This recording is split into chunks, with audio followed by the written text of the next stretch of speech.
राधे राधे दोस्तों। आज मैं आपको शीतला माता की कहानी सुनाने जा रही हूँ। एक बार की बात है, शीतला माता ने सोचा कि चलो आज देखूं धरती पर मेरी कौन पूजा करता है, मुझे कौन मानता है। यही सोचकर शीतला माता धरती पर राजस्थान के डूंगरी गांव में आई और देखा कि इस गांव में मेरा मंदिर नहीं है और ना ही मेरी पूजा होती है। माता शीतला गांव की गलियों में घूम रही थी। तभी एक मकान के ऊपर से किसी ने चावल का उबला पानी नीचे फेंका। वह उबलता पानी शीतला माता के ऊपर गिरा, जिससे शीतला माता के शरीर में फफोले छाले पड़ गए। शीतला माता के पूरे शरीर में जलन होने लगी। शीतला माता गांव में इधर उधर भाग भाग के चिल्लाने लगी, अरे मैं जल गई, मेरा शरीर तप रहा है, जल रहा है, कोई मेरी सहायता करो।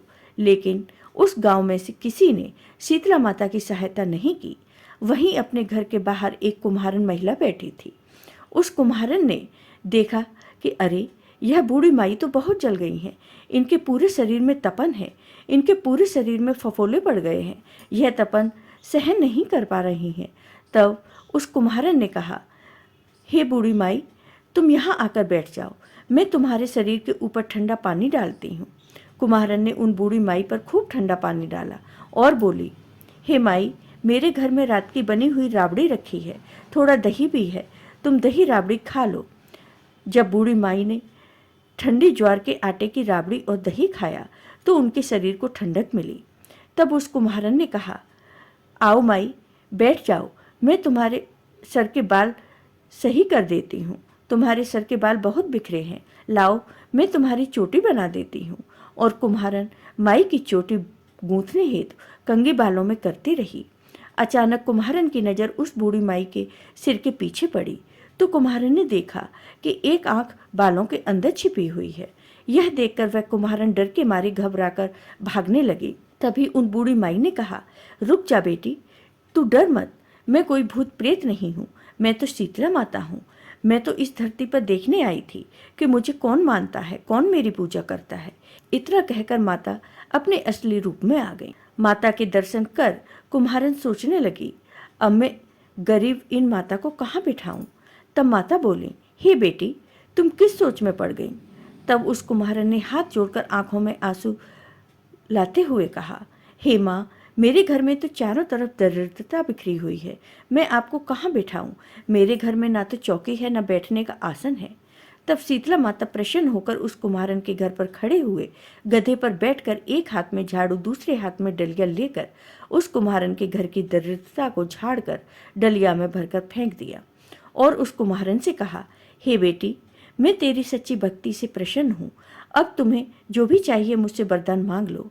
तब कुम्हारन ने हाथ जोड़कर कहा, हे माता, मेरी इच्छा है अब आप इसी डूंगरी गांव में स्थापित होकर यहीं निवास करें और जिस प्रकार आपने मेरे घर की दरिद्रता को अपनी झाड़ू से साफ किया है, ऐसे ही आपको जो भी भक्त होली के बाद की सप्तमी को भक्ति भाव से पूजा कर अष्टमी के दिन आपको ठंडा जल, दही व बासी ठंडा भोजन चढ़ाए, उसके घर की दरिद्रता को दूर करना एवं आपकी पूजा करने वाली महिला का अखंड सुहाग रखना, उसकी गोद हमेशा भरी रखना।